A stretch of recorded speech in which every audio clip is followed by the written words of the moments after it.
I hadn't seen this St. Anthony's, very, very beautiful, and you've got Wolf Tone and Bray as well. So this is acting, this is going very nicely for you. But I'm trying to jump back to when the kids that you're teaching, when you were that kid. Yeah. What was it about football that grabbed you back in? It would have been Nigeria. I'm sure you started loving football. Yeah. So as a little child in Nigeria, all you do, football is #1 sport in Nigeria, you know. So and it's a common family, it's a common child's sport, you know what I mean? Like, yeah. You don't have to, you know, like it's not like expensive to, you know what I mean? You just need a round ball, and you're ready to go, you know. You know. So what drew me into was just obviously just seeing all the superstars, and you know, as a child, no one actually dreamed. I don't think most child dream to be an engineer. They dream to be, a superstar. You know what I mean? They dream to be a sports person or a singer, or you know what I mean, something more fun. You know what I mean? So football kind of, for me, was something that captured my imagination at a very young age, you know? Well, there is that belief for a lot of young kids that it is a sort of rock and roll thing to do, because you can become famous and you can become very successful, and obviously rising up through the ranks, it can become very lucrative and all the rest. Now, for you, given that Nigeria is full of football players, was there a kind of a moment when you realised, oh, actually, I'm good at this? Or I don't know whether that was something you never really... Yeah, well, as a little child, to be honest with you, like as a little kid, I remember like about 8 or 9, I used to play with my cousin, and they were like 13, 14, 15. They were just chucking me in because he had to kind of mind me most times, you know. Yeah. So he brought me up, and I remember the first time. This is just kind of rough memory, you know. I remember the first time he said to them, "Oh, like this little kid, this is my little cousin. He's gonna be playing. He's gonna be playing in this game." And what sort of age were you then? Like 5? 4, no, I was 6, about 8, 9. 8, 9. Okay, yeah. And they were like, he's too small, like, you know what I mean? He's too small. And I was always a small kid, even I was always a little midget anyways as a kid, you know what I mean? So the first time they played me, and I was a lot better than all the players there, so they started giving me money to come back. Like, you know, little small change, you know what I mean? So I'm going home really happy, like, you know. I was telling my mom, like, you know, oh, they paid me, I got money for playing, you know. So that's when I realized that I had something. But obviously, like, a lot of kids in the area spoke about me. They stood out, like, you know what I mean? So.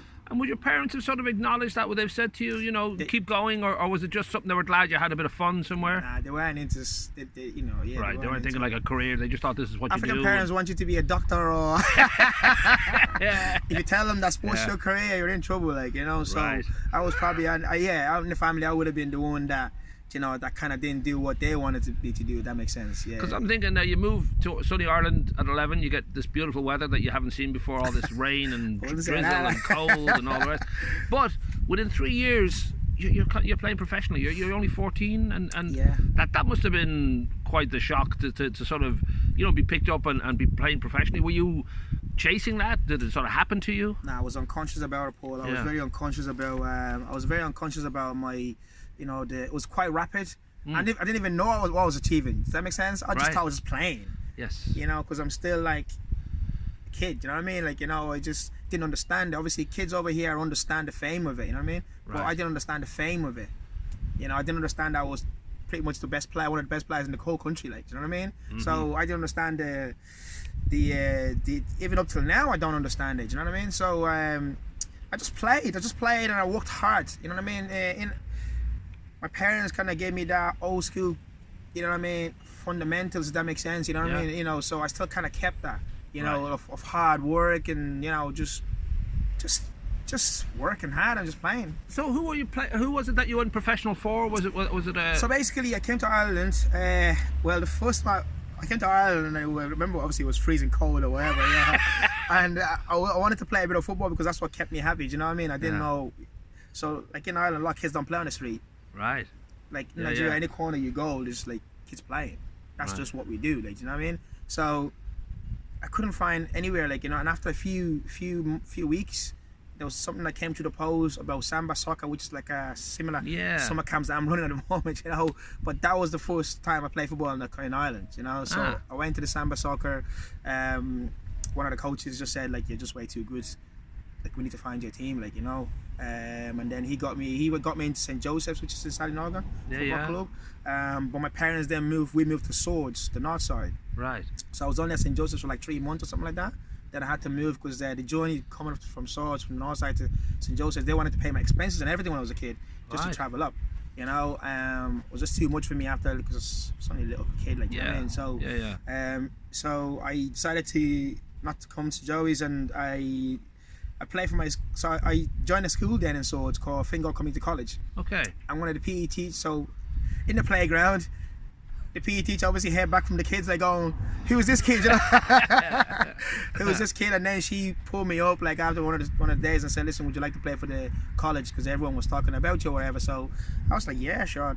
This is what I love. This is what I love to do.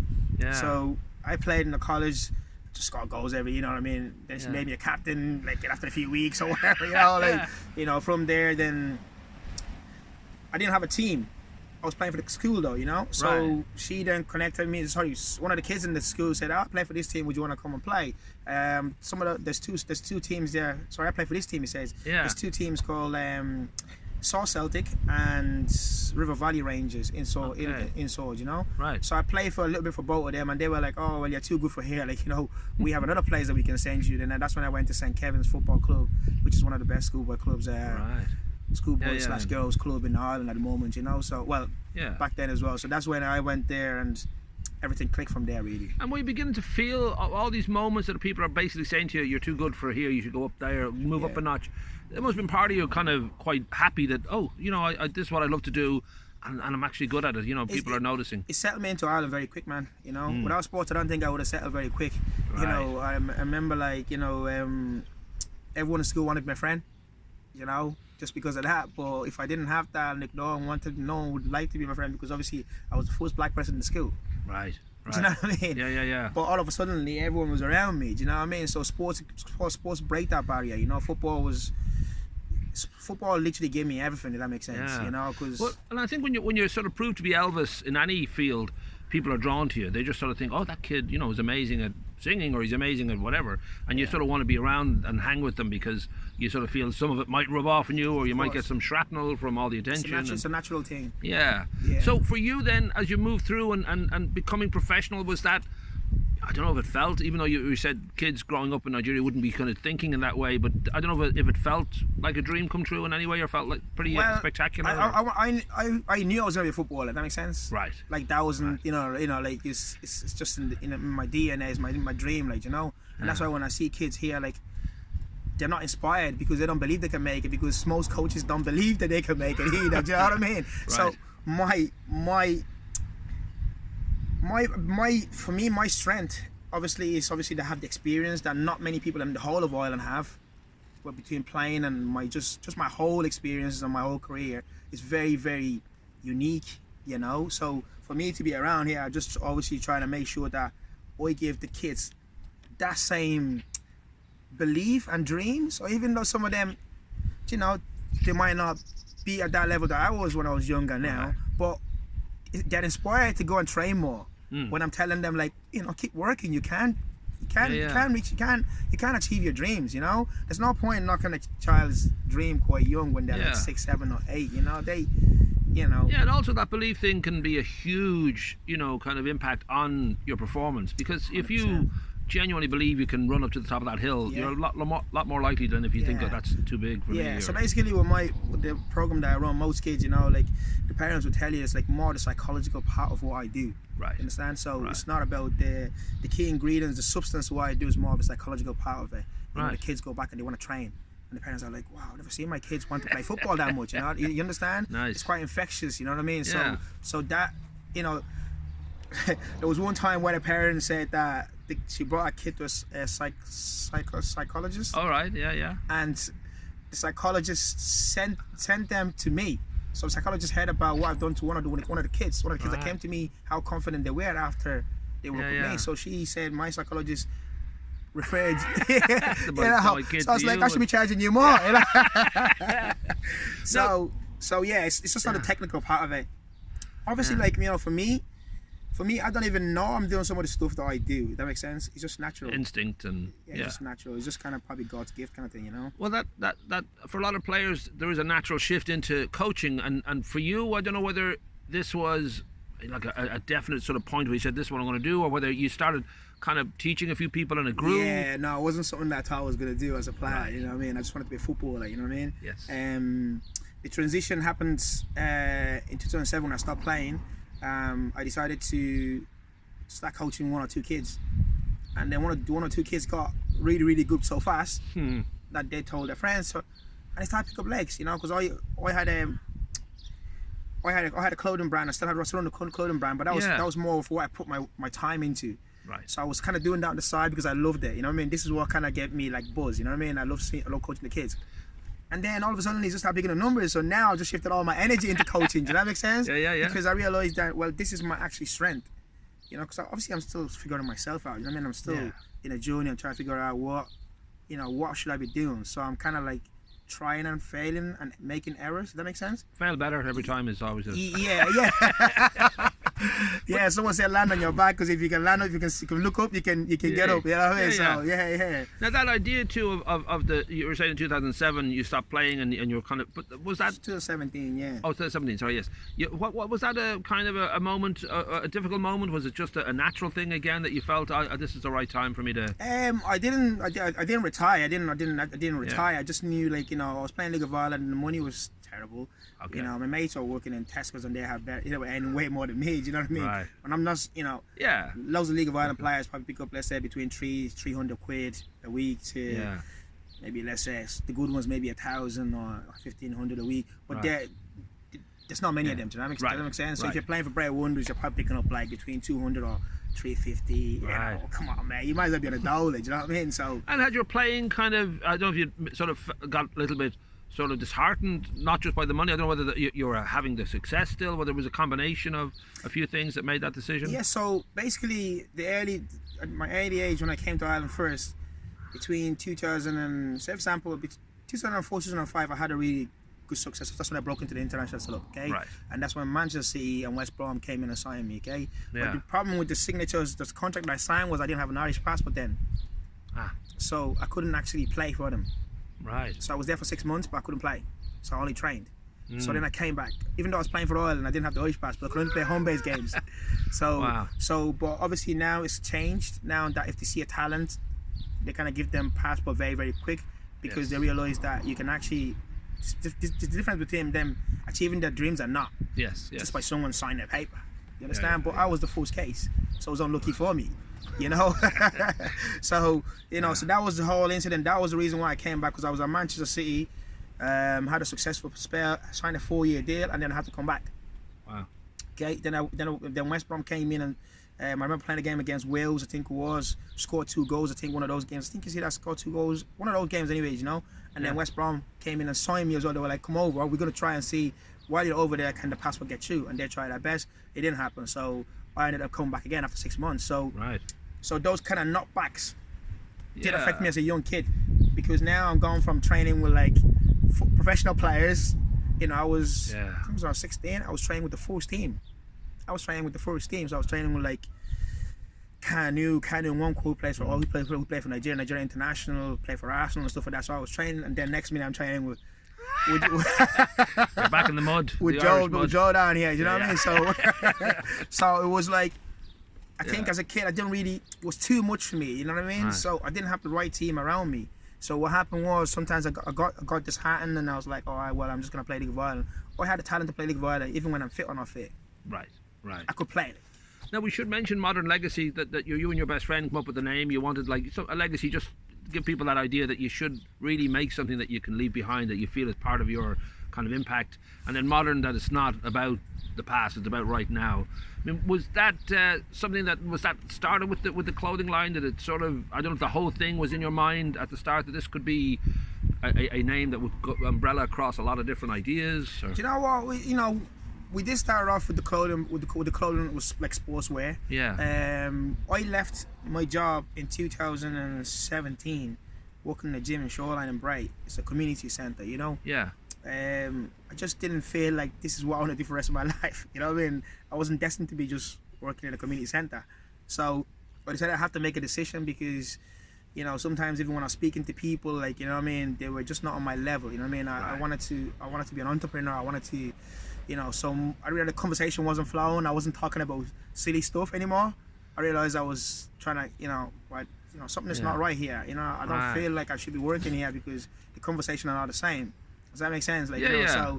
so I decided to quit the job, and it was like a last minute thing. Like literally, next day I was like, I had enough. I wasn't enjoying it. I was going into work, not happy. I wasn't smiling. You know, it just wasn't for me anymore. You know, and it Right. took about 6 months or 7 months of that, and I realized it's affecting me. It's affecting my work. You know what I mean? So I need to make a decision. Just because of a few quid, you know, money can't really solve my happiness. I need to try and find out something. You know, so that's when I decided to quit the job, and then I decided to, you know, go into the sportswear stuff. While I was coaching a couple of kids, individual training with a couple of kids, you know. Yeah. So these are the two things that I love, you know, football and sports. So I decided, okay, I'm gonna do a bit of that, and at least I'm doing something that I love to do. Even though at the beginning I knew, well, I didn't think it was gonna be that hard. You know, I remember Mike Tyson saying that everyone has a plan till they get punched. You know, to get punched in the face, and then you know. So I didn't realize it was going to be that hard. It's going to take me so many years, you know. So I'm only kind of like standing on my feet now after 4 years, 4 years. Right. So I didn't expect it to take me that long, you know. I expected it to take maybe 2 years or something like that, you know. But that feeling of grabbing the steering wheel yourself and not just being a passenger is a strong feeling. I think that you know, and it keeps you going through those 4 years, because this is your business as opposed to you're working for someone else and it's just a clock kind of thing where you go in, you go out, and there's no kind of there's no drive. involvement in it. Yeah. Now we should wrap up. You've got a lot of camps, and they're very, very popular. The kids themselves, I mean, that idea that as you sort of touched on it already, it's more than just football though. It's just it's a sense of yourself, and it's a kind of a purpose, and the psychology of it is as much as the physicality is there. Did you recognize early on yourself that you were good at this, that the coaching was a little bit better than kids were used to? I don't know if you caught that early. Because I've experienced so many things. Because I've been to Spain, I've played in Spain, I've played in England, I've played in so many different places. I was a kid in Nigeria, so I have so many varieties. It's like my ingredients is quite spicy, you know. It's not very like plain, you know, just get it and pass it. So I kind of always picked up something unconsciously, you know, from those journeys, you know. And I think this is what separates me. Like say for example, like, you know, I remember coaching the Leinster senior team in Bray called Ardmore Rovers, you know, their men's team, you know. Yeah. I took over that role. I think I was 27, like, you know what I mean. I was managing people my age, you know. Yeah. And you know, some of the players see how I was able to kind of handle pressure and get things going, and they tried to go and do the same thing, and it didn't work for them. Right. Not realizing that, you know, this skill set is kind of sometimes God given. You know what I mean? Right. So I don't think it's a, because people see me do so many things when I'm young, and they think, oh, I can do it as well. But it doesn't work that way. You know, some people have their lanes. You know, we have our lanes and what we're gifted at. You know, so I think it's a natural progression for me. You know, coaching, I just feel like it's something that I'm quite comfortable at. You know, it comes easy for me. And would you say now that you're sort of happy in this position, because that spirit that you have seems to be that, you know, you sort of, you know, you've got a restless spirit where you want to make sure that you're doing the best, and you want to make sure that you're not wasting your time. This strikes me as this is something that you are very happy with, that it has a very good strong center. It's not, you know, something that you're humming and hawing about. It just seemed... No, this is it. Like, you know, like, you know, I got offered even a job a few months ago in the UK to be a head of academy of similar stuff that I'm doing, but in a bigger scale. Right. And I toned it down, you know what I mean? Because I just felt like, you know, I've kind of like got this going, you know, why leave it now, you know? So, you know, so I decided to hold and stay, you know, and just try and inspire more kids, you know? Because, okay, my program is based on like inclusiveness, okay? It's very inclusive, right? But it's quite elite as well in regard to the program. So it doesn't matter what level you are, how quick you learn or how slow you learn, the program is still the same, but we can regress the sessions can be a little bit slower for you to understand. So all kids get the same level of expertise and competencies and knowledge that I give to them. I don't really change anything. So I try to give them some of the best sessions they can get in the world. Right. So, but that inclusiveness, for example, I have a couple of kids who I do one-to-ones with that they're slow learners, you know, they've got learning disabilities, right? I don't change the program. And the parents are like, unbelievable how much they're able to adapt to the challenge, you know what that makes sense? Yeah. Not because they have learning disability, I should then change the program totally. What I do is I do it a little bit more slower. Right. So something that takes me 10 minutes to get boy, it might take me about half an hour to get boy. So every kid that comes through a program essentially gets the best set coaching that they can get. the cream of the crop. You tailored for them, like whatever their abilities are, that's what you're thinking Yeah, about. but the program is the same for all. Right. I don't, right. you know, say for example, like, the program that we have, so basically all the grassroots football clubs around, this program is more an added session to the kids, so they come into us and they do extra training. So it could be after school program, or it could be one-to-one program, or it could be the summer camps. The summer camps is a way where the kids, in the mornings they learn a little bit about technical stuff, all right, and then in the afternoon they kind of like, we just have a lot more fun and do different things, but there's a lot of I don't want it to just be like all of the camps where you just throw football and just chase around and go home. They don't really learn anything. So there's a bit of both, Nice. So that's for me. That's where like I have so much belief that the kids are gonna achieve a lot of their dreams, because the standard is there for them to do that, and that keeps me going. You know what I mean? Because I need to keep my standards up all the time, to challenge them all the time, to get better. So I'm not looking to make. Listen, I'm not afraid to put my head on the line to say that this is, I want this kids to achieve greatness. Does that make sense? Yeah. Some people are afraid to do that because they don't want people to come back to them and say, oh, well, he said they're going to do that and they don't do it. So I'm not afraid. This is, for me, it's like, I know what it takes to get there. It's not a big deal. You know what I mean? So it's just about, that inclusiveness of making sure that the kids don't feel like by the time they're 16, they can't play football. I mean, we all want to be superstars in regard to like get everyone watching us. All the kids, they like people watching them. You know what I mean? They like all the, So don't take that away from them. So, and kids know. Kids are very smart. When the sessions are good, they know. Does that make sense? So if your sessions are not good, kids are running all over the place. They're just not interested because it's not good. It's not infectious. You can't motivate them. But when you can motivate them, it doesn't matter level, they do perform. So you did mention, and we'll wrap up here, that your mom and stuff like that didn't sort of feel that football was a big thing, that it was just something you did. I'm hopeful that they kind of recognise that you're pretty good at it now, right? Yeah, well, like, I mean, you have no choice, because, a lot of African parents want you to be the, they like that safety kind of job, what I mean? I understand, because it gives, like, African, we have to fight for a lot of things, what I mean? Like, it's not given, like, my situation, right? I don't have anyone to go to and say, can you give me this, can you give me that, all right? Like, I need to go and fight for it myself. So I love the climb, if that makes sense. It builds me, it makes me stronger, rather than if my parents gave me everything, Right. Does that make sense? Right. You're earning everything. I'm earning everything, but I'm enjoying the process. So people think, oh, well, you were here and look at you now and stuff like that. You're not where you used to be and stuff like that. But I enjoy this process of the high and the lows and climbing back up. It's actually a good process, because when I was at that peak where everyone wants to kind of like talk, you were this, the thing and the news and all that. Yeah. You don't really learn a lot up there. You only learn a lot about yourself when you're isolated and you're like, sure, you're trying to like asking questions and stuff like that. So this kind of stuff is kind of, listen, if I was at my height, right, and I just kind of stayed there and I never really, fail or whatever. Yeah. I wouldn't be doing what I'm doing now. Does that make sense? Sure. Because it's just, this is my path, like. Yeah. You understand? So like, I just feel like it's the path I'm supposed to, achieve what I've achieved, and then cycle it back and pass back and trying to get other kids to emulate the same and do more, like, so. And you get like 5% if they become very famous and very rich. You get 5%. We should work on that. We'll work on that. I get a lot of people that tell me that, yeah.